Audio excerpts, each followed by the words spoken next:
Hello and welcome to Life in Focus with me, your host, Stephen Akinsanya. And again, we are focusing on the Gen Z generation. I have to confess, I had to get familiar with all these terms, Generation X and baby boomers, millennials, but we're focusing on Gen Z. And you may recall that last week, or 2 weeks ago rather, we were looking at Gen Z and sort of establishing how they can have a positive outlook for the future and the work of elevated minds. And in this episode, I wanted to look at Gen Z and money, finance, a really important subject for all of us, whether you're a Gen Z, Gen X, baby boomer, or a millennial. The subject of finance is very important. I've often heard it said that we don't talk about money to young people at an early age for them to understand the importance of finance and money management. And so I wanted to take a look at that aspect of that generation in this week's show. And to help me do that, I have David Agbogo, who is a director of Double Two Financial Planning, an associate partner at practice of St. James's Place Wealth Management. David has over 10 years experience working within the financial services sector. He holds a master's degree in investment banking and securities.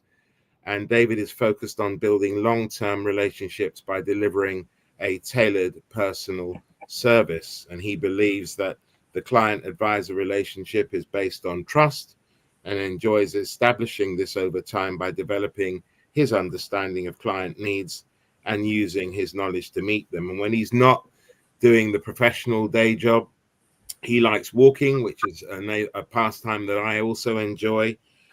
He's a great socializer, and he enjoys reading and film and watching his favorite football team. And before we fall out, David, I just want to find out who it is you support. Yeah. It's Arsenal. So yeah, best team in the world. I knew we were going to fall out because I'm a Spurs fan. But look, just for this evening, we'll put those differences aside about 100%. Who's the better team. David, you're welcome on the platform. Thank you very much for joining me. Thank you so much, Stephen. David, look, we talk about Gen Z, and I think you'll agree with me. You're a parent. Yeah. Young people are growing up in a very difficult and challenging time, not just on a global stage in terms of what's happening around the world with conflict, but financially, if we talk about this country and the financial climate in this country, it's a very difficult time for a young person. Would you agree? I would agree to that. Definitely. We're going through really challenging times, but also on the flip side of that, we're also in a time where there's so much opportunities available. So if we think about Gen Z, I kind of call them the generation of information. They have an information overload at the moment, and it's kind of filtering what's the right information and using that information to better help themselves. So two ways to it, two sides to it. No, well, I'm glad that you've got a positive outlook on things, because it's all too easy to become despondent and to think that it's all doom and gloom, but within that, as you rightly say, there is opportunity, and I think that links into how Gen Z's attitude to money and their financial literacy is going to be important going forward. Let me ask you, in terms of finance, do you think it's important for that generation to really understand the nuts and bolts of why having wealth creation and understanding of wealth creation and building a proper foundation is important from an early age? Yes, definitely. I think it's so important that they have that knowledge, especially from a young age, because we're having a lot of younger or Gen Z people who are having to grow up really fast, and the sooner they get a better of an understanding of how the world works, how finances work, how taxation works, it sort of sets them up for success. Because one thing you have to take into account is you might have the ability to earn a lot of money. The challenge now is how much of that can you actually retain? And without the proper knowledge, you find that a lot of people end up making so much money, but then they don't retain any of it. Or secondly, there's a huge opportunity to take on debt, even just from going into university. There's student loans that you can start building up debt there. You think about credit cards, you think about buy now, pay later services that are provided. So things like that are knowledge that you should have from an early age, so that once you build up that discipline, it's sort of easier to go into the world and succeed.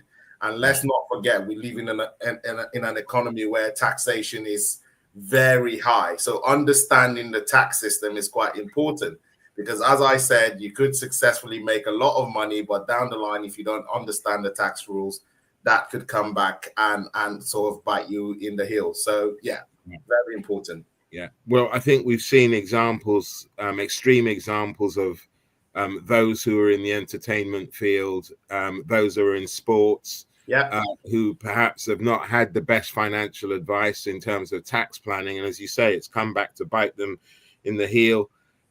Sometimes, often with people, certainly, as I've seen in America, receiving prison sentences for not paying enough tax.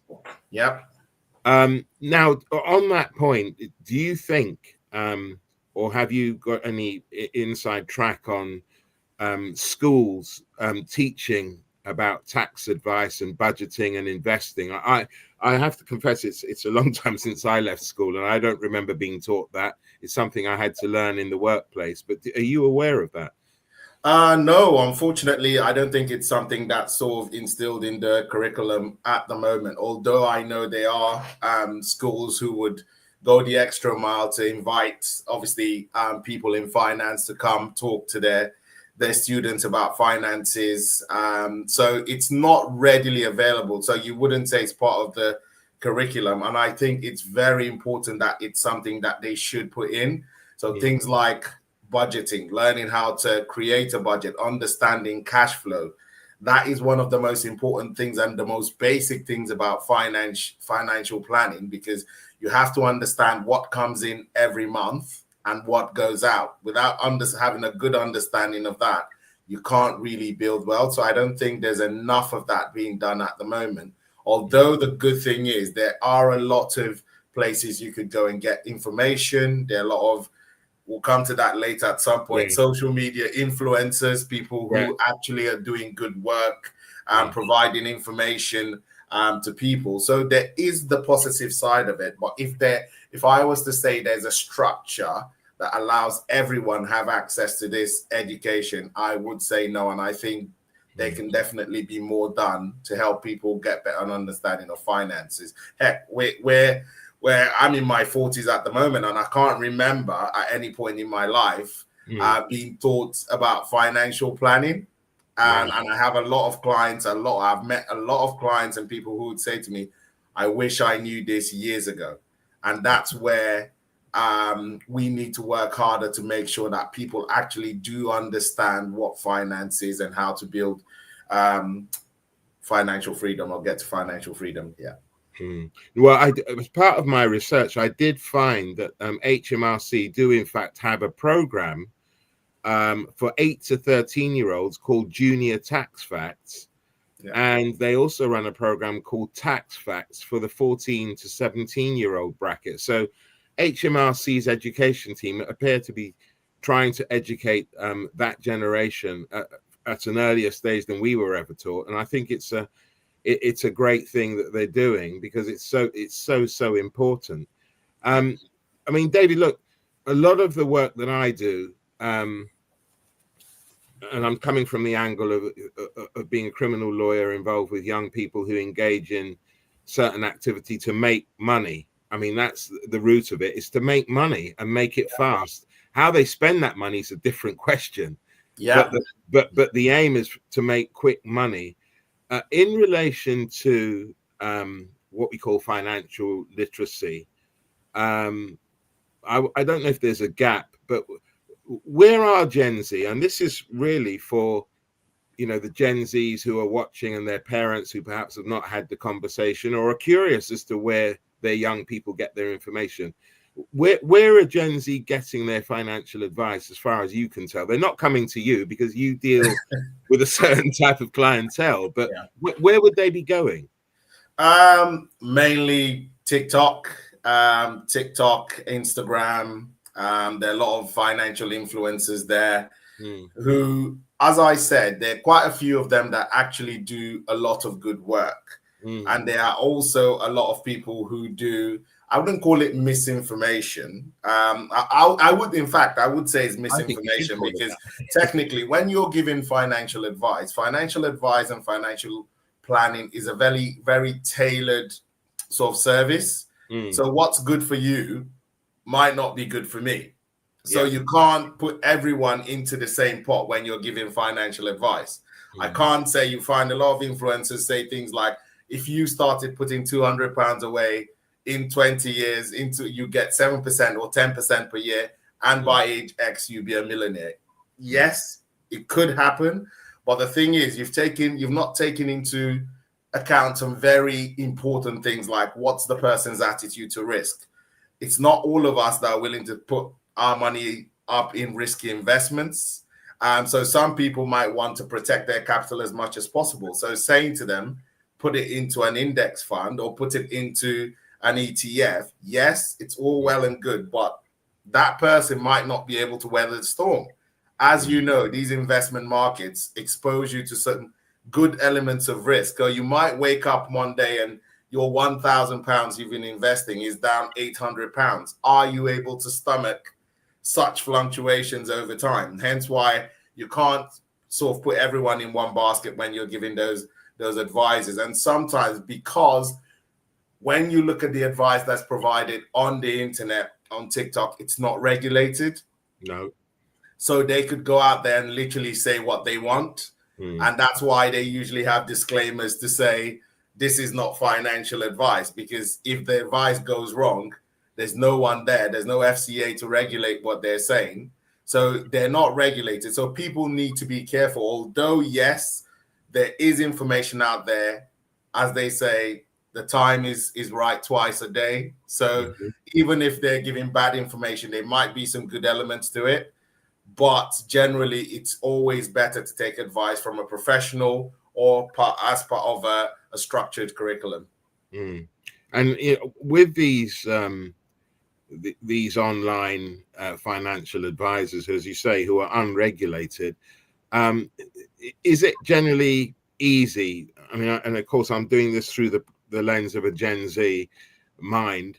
How easy is it to spot scams and get rich quick schemes? Because obviously at the end of it, someone is getting rich and making money off the back of perhaps someone who's naive. Yeah. I'd say the easiest way to spot a scam is once it's too good to be true. And that's the thing. If it's too good to be true, it's usually too good to be true. Right. If you think about it, someone says, oh, if you invest XYZ, you get 100% return over a very short period of time. That's quite unrealistic. So once things start sounding unrealistic, or words like guaranteed returns are thrown out there, because as we know in the world of investment, there is risk attached to it. So when people push you to say you're guaranteed to get this amount back, you should automatically have your heads up. Secondly, as I said, regulation is very important. If you think about it, anyone that gives financial advice is normally regulated by the FCA, which you could go on the FCA register, type in the company or type in their details, and it should come back with some form of information about that person to show their credibility. You could do some research on the company. The good thing about, obviously, the UK, you could go to Company House, research any company, find out how long has this company been trading, who's the director. You could even look at their company accounts. So usually those are the kind of things you should think about when you are online and you're getting all these promotions. And also you have to look at the person giving you the advice. Are they actually living what they're advising you to do, because most influencers get money from influencing rather than the advice they give.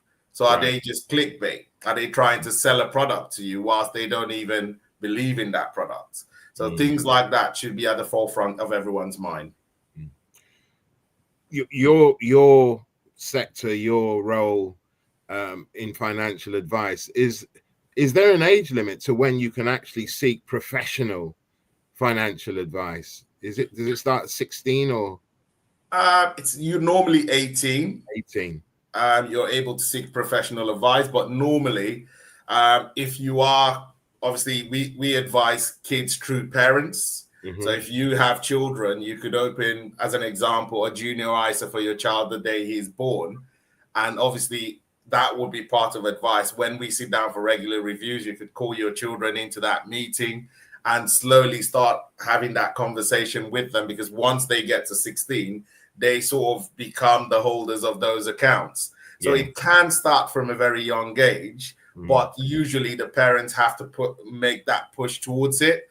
And what I've normally seen from experience is, if the parents are very conscious about educating their children about money, you will find that those children by default will have a better knowledge about the different options available to them and are quite financially savvy. So. Let me ask you, do you think, when we talk about a financial literacy gap, do you think that is more prevalent in some communities more than others? 100%. That I could say that 100%. Even if, obviously, speaking as a Black financial advisor, this is not even from the client perspective. We don't have a lot of Black financial advisors in the market, which automatically shows that there is a gap, because you need representation in most of those roles. So the more people giving financial advice, because advising is a relationship business. As an example, I know a lot of people in the African community, so it's easier for me to network within that community, give advice within that community. But when you have just me or 4 or 5 people of my background, then it's more difficult. So there is definitely a gap. And it's not just, you can't just blame the advice side of it. Culturally, there are barriers that you will face, because you find culturally, some people believe that I know everything already. I don't need financial advice. I have an example around life insurance. Once you talk about life insurance for people of a certain ethnicity, they say, no, I don't want to hear about it. It brings bad luck. So yes, there is definitely a gap, and the hope is, but it is changing, and that's the good thing. And that's another advantage for the Gen Zs, because they have a totally different mentality from what their parents and grandparents have. So they're more open to listening and obviously taking on advice. Really interesting point. And I think, for the Gen Zs and those in a certain bracket who were reluctant to take financial advice and talk about setting up various plans for the future, I think Gen Zs are alive to the fact that, well, if you set things up right, you might not be like your parents working way beyond retirement age because you didn't make financial planning a priority. Would you say that was fair? Yeah, 100%. And that's the thing. Gen Z, one thing that the unique thing about that is they value their flexibility. They value their mental health. I wouldn't say our generation valued our mental health, because we woke up, and when we didn't feel like going to work, we just, put on the smile on our face and went to work. We didn't care about that. But typical Gen Z would wake up in the morning, doesn't feel like going to work, pick up the phone, call their manager and says, I don't feel like coming in today. So they value the quality of living. So one of the main differences between the two generations is what I've seen is there's this delayed gratification. We were willing to work for years and years before we took a holiday, or before we rewarded ourselves with a car or something nice. But with Gen Z, it's YOLO. You only live once. I make the money. I'm going to spend it today. Tomorrow will take care of itself. which in itself it's good, but you have to have a plan, because even if you're making all that money today, it might not be possible to make the same amount of money tomorrow. So the question is, how can we educate them to, as much as you need to live your life? Honestly, I buy into, you have to enjoy life as you go along. You can't wait till a certain point in the future. We've seen people work all the way till the age of 60. Oh, when I retire, I'm gonna have all the fun, but unfortunately they get to enjoy nothing.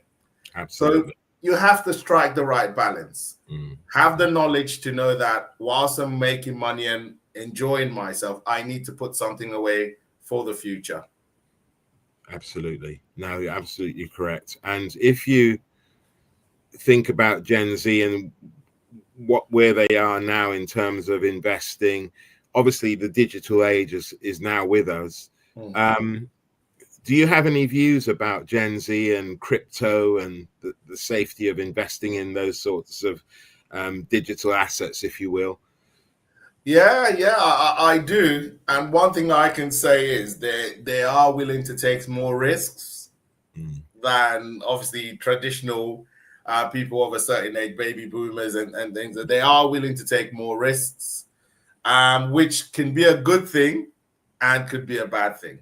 Because if you think about it, as you said, a lot of people within that category invest in things like crypto, which is a very volatile asset.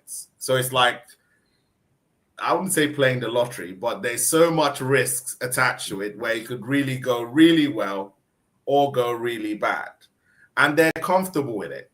And that's the thing. They are comfortable enough to say, oh, I will go all in on this asset because I believe it's going to do well. What we will try to advise on is there's nothing wrong in investing in crypto. What you do want is a bit of diversification. You do not want to put all your eggs in one basket. So a bit of crypto, a bit of savings, a bit of stocks, a bit of property investments. You have to diversify, because the problem is a lot of people have this, oh, there's this new meme coin that's just come out. If you put £1,000, is going to be £1,000. Yes, it could be £10,000. Yes, it could be £10,000, but also it could go down to zero. But if you split that £1,000 into, let's say, 3 places and put only 200 in there, you put the other 200 in your savings, and then you put the other one in another asset, even if one of them went bad, the impact is less.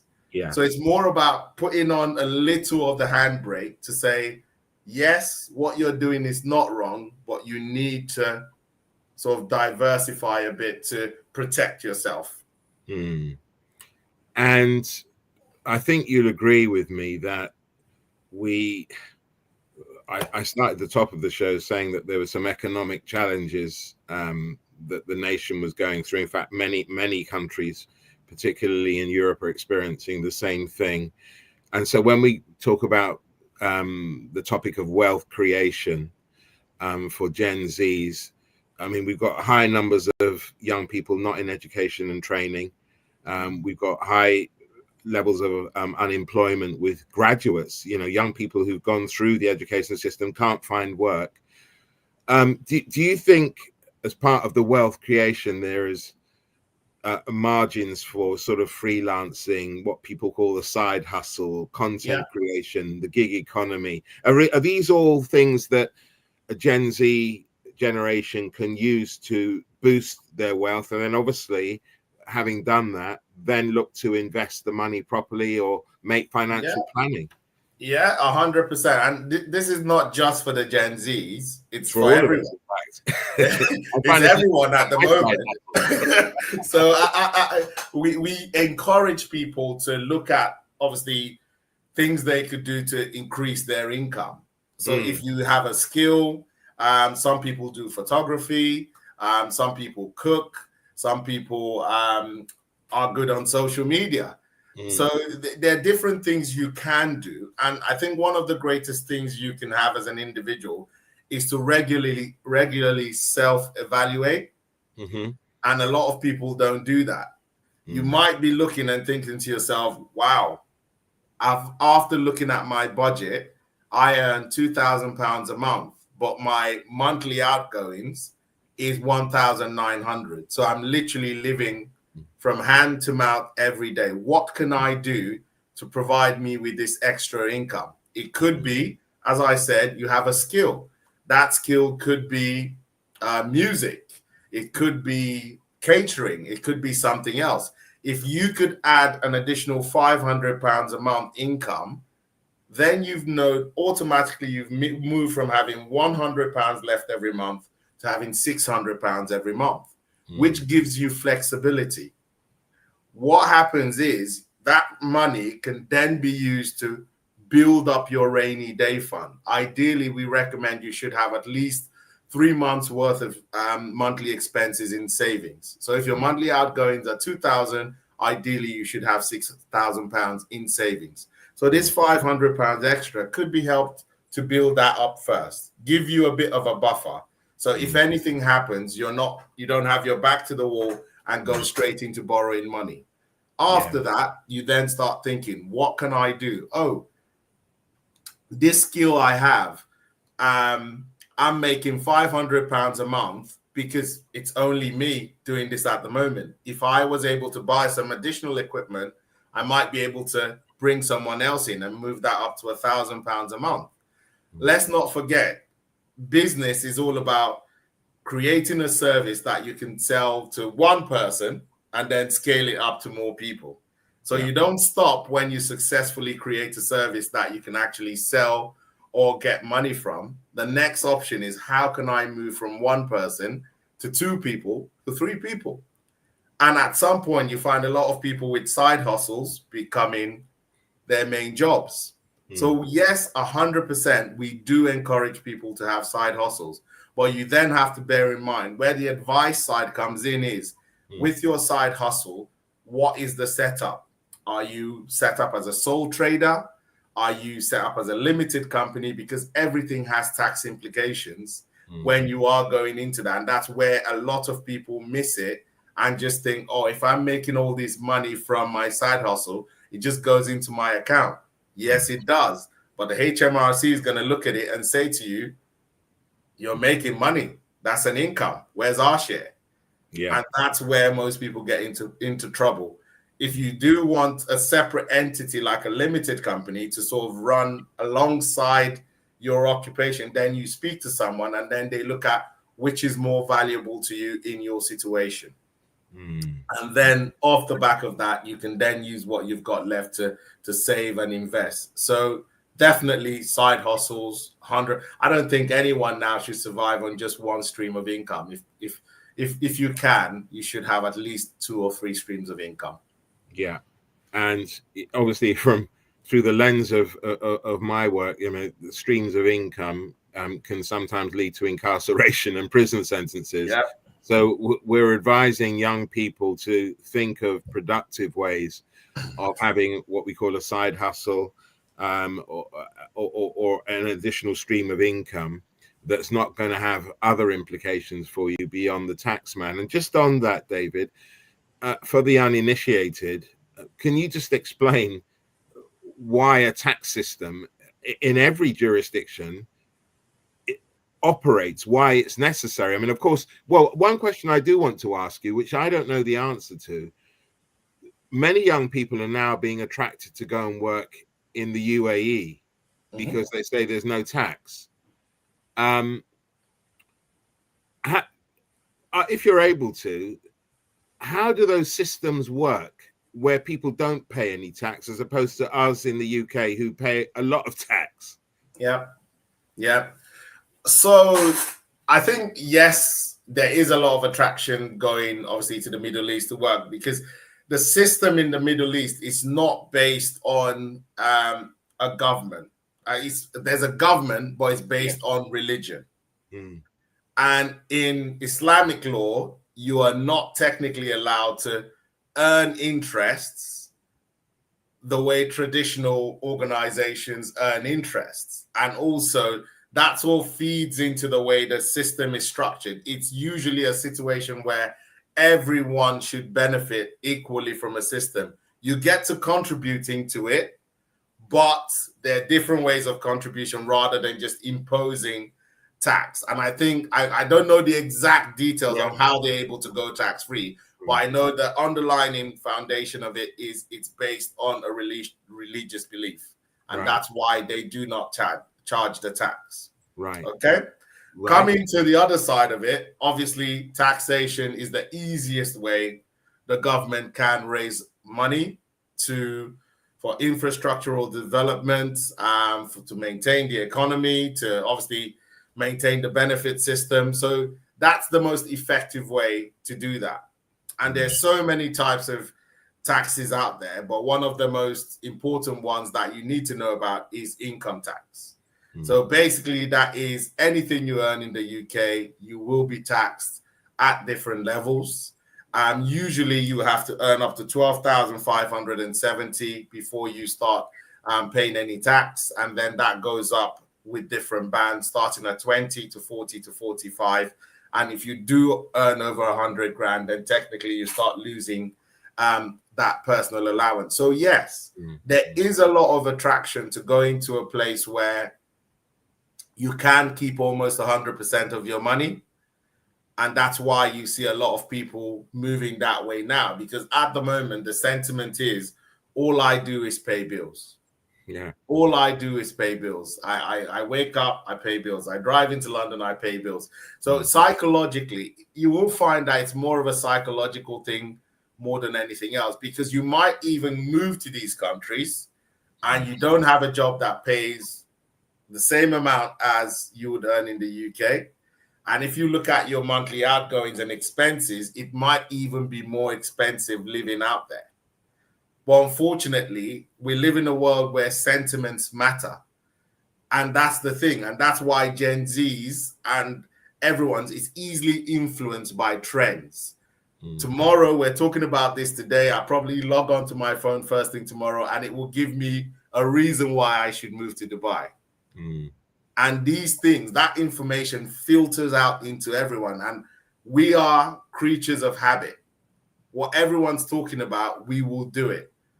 Let's all move to Dubai. The UK is not good. It's shit. Sorry for my language, but that is what's happening. So it's not really a case where you go there and you have the best standard of living ever.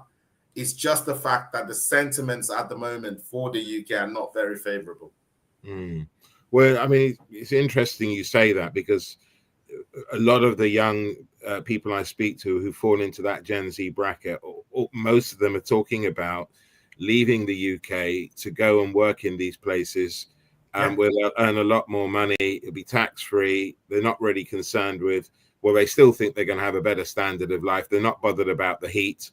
And I think it's a real issue because... and just to add to that, Dubai hasn't just popped out of the ground last year. It's been there for the last 10, 15 years. Yes, they have had development, but the truth is, it's always been there. The problem is, in the UK before, things were much better where you didn't think about it because you could go to the shops and buy stuff. £20 was enough to get yourself a good dinner with the family. The gas bill wasn't £350 a month. The petrol wasn't that expensive. At the moment, all we're getting is everything seems not to be going well. And the government hasn't done themselves favors because it seems like they haven't got their act together. So if you think about the impact of inflation, a lot of people take it for granted. But inflation basically means, high inflation is that what the money in your pocket can't buy the same thing it used to buy before. So because there's so much negativity around the UK, people are just looking, what's the next best thing? And that's one thing. As I said before, Gen Z, they prioritize their mental health. And unfortunately, the UK is not helping to make their mental health better. So when they look on Instagram or TikTok, they can see the life of boat crews in Dubai. Come to Dubai, Habibi. You're not paying tax. That looks like an exit for them. It's a getaway. And that's why you see it's so attractive to to leave the UK and move somewhere else. Wow. Well, I mean, as I say, it's something which is of concern, because not everybody is going to be able to make that jump to leave these shores to go and live there. And that's why this conversation about wealth creation and knowing how to manage your money is important, because some of us are going to will be left here in the UK. And we have to be in a position to manage our finances. We've talked about social media and financial influencers. I think they even call them finfluencers.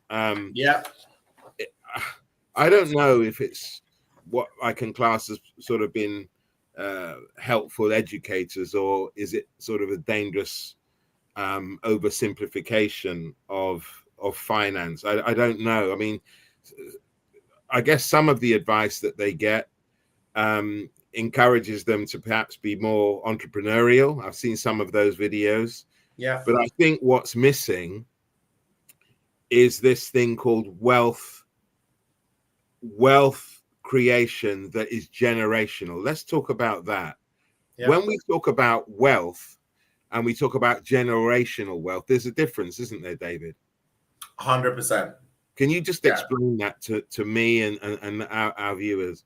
So I think that the easiest way to explain wealth is to kind of put everyone into categories. So Robert Kiyosaki, the author of Rich Dad, Poor Dad, has this cash flow diagram which sort of explains where you are on your journey and how to create wealth. So you have the people categorized as poor.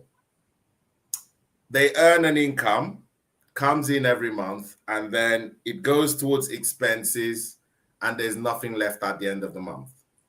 So technically, you're living hand to mouth. Money comes in, pays all your bills, nothing's left. So you are solely dependent on that job to create money. And if that job's not available, it's over. And then you have the sort of medium risk, the medium wealth people, where earn a really good income, and then bills, they're able to afford their monthly bills. But unfortunately, rather than pick up assets that generate money, once their salary goes up, they would pick up more liabilities. So that's where you see someone that's just started a new job. A few months later, he's driving a new Mercedes Benz. Very nice. Because he's picking up more liabilities rather than assets. So at the moment, get money, go in, pick up more liabilities. And then you go into the wealth creation side of it, where you find most of these people are people where they get their income and then they invest in assets that generate additional income. So these assets could be different types of assets. You've got properties, you've got businesses, you've got investment funds. And what happens is they don't really need their income to pay bills, because these assets generate enough money to literally take care of the bills. And what they do is keep reinvesting in those assets. So you could start with one property, save up enough money, buy another one. 2, 3, before you know, you've got a whole portfolio of assets in there. Also, these people create businesses. They become business owners. So they have businesses that employ people who wake up to go and work for themselves, but ultimately they're working for you. So when you get to that category, that is where generational wealth is created, because you've created instruments that not only provide an income enough for you to survive, but enough money to continue going even if you weren't there. So even if you were on holiday, this system keeps working. And the truth is, you can never really consider yourself wealthy until you are able to remove yourself from that business and the business can keep going without you. So if you think about people like Elon Musk, Elon Musk doesn't need to be at Tesla. It would run itself. SpaceX will run itself. Yeah. If you think about Amazon, I said to someone, even if Jeff Bezos decided to shut Amazon and say, I don't need this anymore, we would probably go to him and say, you can't shut it. Yeah. We need Amazon too much for you to shut it. So that business has developed a life of its own. And it's able to continually create wealth for the family. It's not only these big, obviously, behemoths when it comes to businesses. There are other ways to do it. There are people who own property portfolios. They've been able to build 10 or 15 properties in their portfolio, which even if they're not there, the family could inherit that property portfolio and keep getting the same income. It could be someone who started a restaurant. It could be someone who started a financial advice firm, and he's able to create a business where the clients are still there. Even if he's not there, the family could take over either an active role or a passive role within the business, and it will still create money. Another thing which people take for granted is the impact of life insurance in creating generational wealth. So most times you would find people with proper planning will have a situation where grandfather passes away, has life insurance, leaves a huge amount from the life insurance, usually owns his house outright with no mortgage. So automatically, he's not only passing that house down to the family, he's also passing a lump sum from the life insurance, which then passes to his children, who probably, because they have the right financial education, own their own house, don't need the money. That money gets put into a trust fund for the children. And when they die, they have life insurance. So money technically trickles down at every step, rather than in most situations or most families, you will find that the only thing that trickles down is liabilities. Yes. Because when one person dies, they don't even have money to pay for a funeral. That is one challenge in itself. So when you plan financially, you have to start thinking, okay, what happens if I wasn't here? First of all, you want to protect yourself and make sure your children are looked after. I need to get life insurance. Let's take care of that first. Even if the life insurance is just there to pay off the mortgage, at least you're handing them an asset that there's no debt. So I think, just so I don't go on too far, intergenerational wealth and wealthy people is basically where your money works for you with little or no influence from yourself. Wow. And on that same subject, I mean, when we talk about, inheritance, where money trickles down, and someone who's made their money themselves, do you consider the sort of playing field to be level, when one considers that, when you look at the two? You have people, I mean, I was in Monaco recently and I just saw richness on a different scale, and I could see the sons and daughters of people who are clearly very, very wealthy, and they're enjoying their parents' money, and then you'd have a guy who's made his own money through his own sweat, self-made. It's not inherited, but one might argue there's an uneven playing field, because some people they just inherit it. 100%. It's not a level playing field. All fingers are not equal, unfortunately. No. I read the other day that Donald Trump's son, Barron Trump, earned 80 million from crypto trading. And I heard that. The amount of information, insider information, his father doesn't hide the fact that he just releases information. So yes, it's not a level playing field, but you can level up. So if you are unfortunate, if you are not in that category where you've been born with a silver or golden spoon, you can level up. And what you use, your leveling up, comes from knowledge. You need to improve your knowledge about everything, and then improve your knowledge more about the things you're passionate about for you to level up. You have to be consistent. You have to wake up every morning and continue beating on your craft until you're in a position where, the funny thing is, you will get noticed by these rich people and they would bring you up into that category.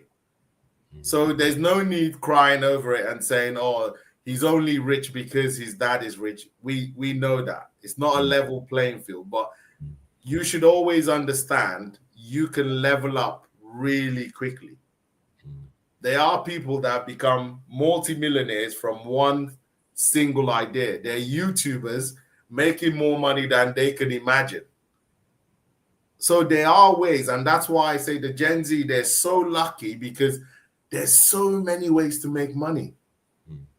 So many different ways. You don't have to know everything. You just have to find your own niche. If you can cook, you can set up your laptop and cook for people, and it will make you money. And I think I watched a video, I think it was the Diary of a CEO, where the guy says, gone were the days when you owned a business and the only people you could serve were people in your local community and your network. Now you can literally serve the world. Once we could be serving the whole world right now on this channel. So you've got such a big platform to influence everyone. It's all about having the right mindset. And I think that's one thing a lot of young people kind of, I wouldn't say don't have, but need to build on, is having a stronger mindset, being able to overcome those challenges that will come at you, knowing that even if I lose or even if I'm rejected, that's not the end of the world. I have to keep going. And that's the only way you succeed. So yes, the world is not fair. It's not level, but it doesn't mean you can't level up.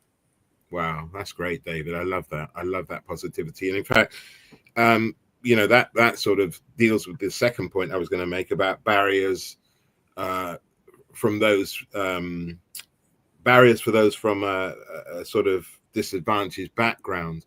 Yeah, we know it exists, but it shouldn't be a bar to you striving to level up, and it can be done. Oh, definitely, it shouldn't be.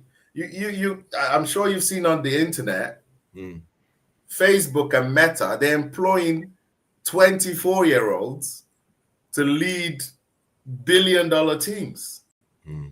These guys made names for themselves in their bedroom. They didn't have to go out. They were good enough to be noticed from what they were doing in their bedrooms, from what they could create in their bedrooms. So you don't have to be out there. Gone were the days where you had to go to a company and stand in front of people and get interviewed. If you are good enough, even playing video games in your bedroom, people will notice what you're doing. So all you need to do is literally learn, improve your knowledge, have the focus, have the determination, and have the grit.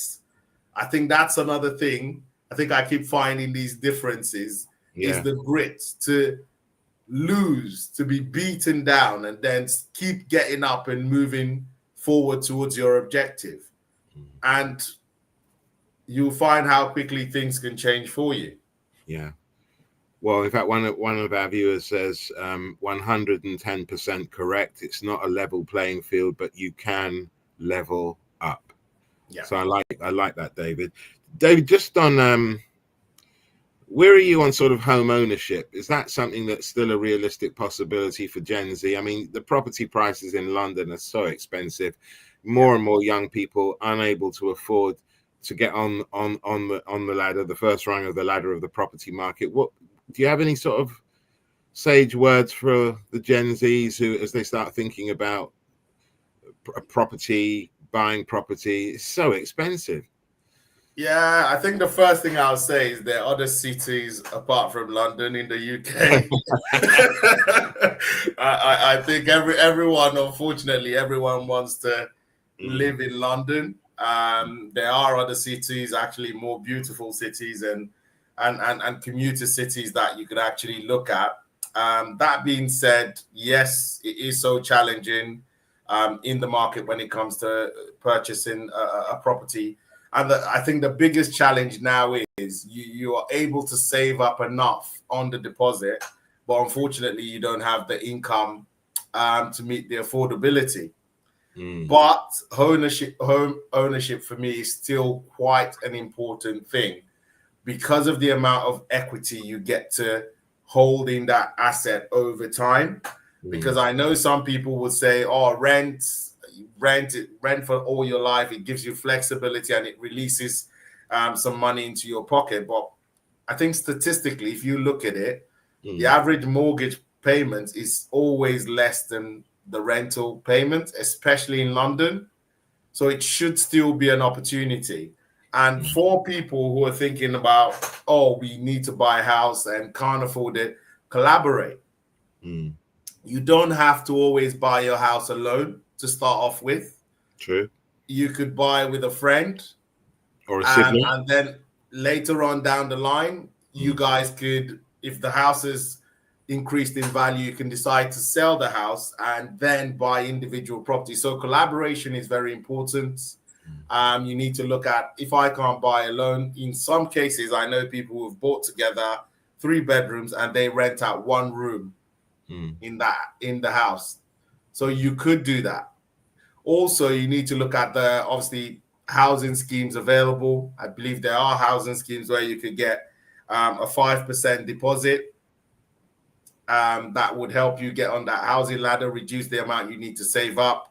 And also, as always, you could go to the bank of mom and dad to get some money, although that's suffering a lot these days. So yes, you could go to mom and dad to offer you a deposit where they would obviously help you to get on that property ladder. So there are different things that you could do. Yeah. But I think it's very important that if you are able to get on that ladder over time, especially when you start early. Imagine if you bought a house at 25-year mortgage, by 50, you own a house outright, which gives you options.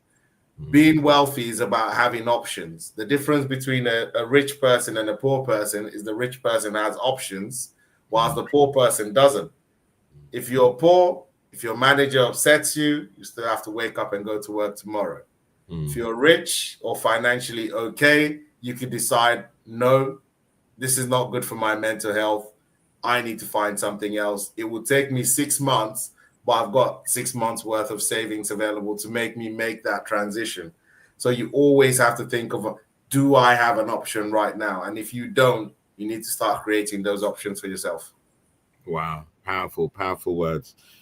As we sort of move to the close, David, just want to get your perspective, if I may, on, we're living in such a fast-paced economy now with technology, and I wanted to ask you your views on the future of money. Do you think we're going to end up at some point with a cashless society? Some might say we're almost there already, although I hear some people think we'll revert back to cash. I don't know, but no, I personally think it at some point would go digital. Right. Because if you think about it now, I don't think I've handled cash in a long time. Right. A lot of people hardly handle cash. I literally don't need it. Yeah. Because you go everywhere. It's literally just tap, tap, tap, tap, tap. So cash, yes, it might still be relevant up to a certain amount, but I think the way this world is going, a more government would want more control and tighten their nets. And the best way for them to do that is to maybe have their own digital sort of coins or money that they can control every penny of it. So all the tax evasion, because at the moment using cash, great way for tax evasion. So the government would really like to sort of tighten on that. So I think going forward, potentially, I don't see cash really playing a big role in the future. There is a generation that's still holding on to it. And especially because of the way the world is changing and the generations to come. So I'll give you an example. Yeah. As financial advisors, we've talked about AI, the impact of AI. I was going to ask you about that. Take over our jobs. And as a solicitor, you probably have those kind of questions now. But if you think about it, the reason why I would say no automatically is because we still have a generation of people that wouldn't talk to AI or wouldn't be comfortable taking advice from a computer or don't even know how to use computers. But you see the new generation of kids, they're fine. They're happy to take advice from ChatGPT or whatever. So as one generation closes and the other moves forward, you will find that the things that we think we're holding on to would go because they would no longer need someone to sit down and tell them. They would just have probably an Android in the house and say, what's the best investment I need? Or we're going through this court case. Tell me what exactly I would need to go to court. They're comfortable with it. Yeah. So that's what I think. It might be different, but I think as the generations move forward, a lot of things that we think wouldn't change would definitely be changing. Wow. So just on that, I mean, I was going to ask you about predictions and what wealth building would look like in 20 to 30 years time, but it could be a situation where well, I don't know, you'd use AI. I don't know. Yeah, it could be. It could be. And that's another thing. And that's why it's so important now that you have some sort of control over your finances, especially debt. Because we have a world now where there's so many people in debt that it's going to become so difficult to even create wealth. We still have some level of freedom on, oh, I can still save, I could create a business. But going forward, these big companies are only going to get bigger and bigger and bigger just because they have so much of a head start when it comes to information. I was saying to people, if you create a great idea now about a business, the chances are you're going to get bought over by one of the big companies. Yes. You're not going to all of a sudden create the next Google. It's going to be so difficult for you to do that. I'm not saying it's never going to happen, but these guys are watching the progress of everyone. Yeah. And very few people would have the capacity to move up to that level. So if you are able to now plan effectively to at least be independent of the system having to help you or anything like that, then you'll be in a better position. I know there are a lot of futuristic movies about how the future would look and things like that. But honestly, some of them are playing out slowly right before our eyes. They are. They are. You mentioned earlier on, David, just as we draw to a close, I think you mentioned Rich Dad, Poor Dad. I mean, I think it's a fantastic book. I remember being introduced to it many, many years ago. Is it a book that you would recommend for Gen Z to read? 100%. 100%. I would recommend that because it sets a clear pattern about entrepreneurship versus being a worker. It gives you a clear idea of how money works, a lot of people talk about, I want to earn money in my sleep, but they don't understand what it actually takes to earn money in your sleep. What it takes to earn money in your sleep, and this just deviates from what I've said, is we are a nation of consumers, not owners. So if you think about it, I had a presentation the other day. I asked everyone in the room who's got a mobile phone. Everyone's hands up. Who wears shoes? Yes. Ask them, does any of you in the room own shares in Apple or Samsung? Everyone goes quiet. Yeah. Because we can consume these things. Every iPhone comes out, we're buying it. But imagine putting the same amount of money you've put into an iPhone every year the new one comes out, buying Apple shares for exactly the same amount. You don't need to buy more.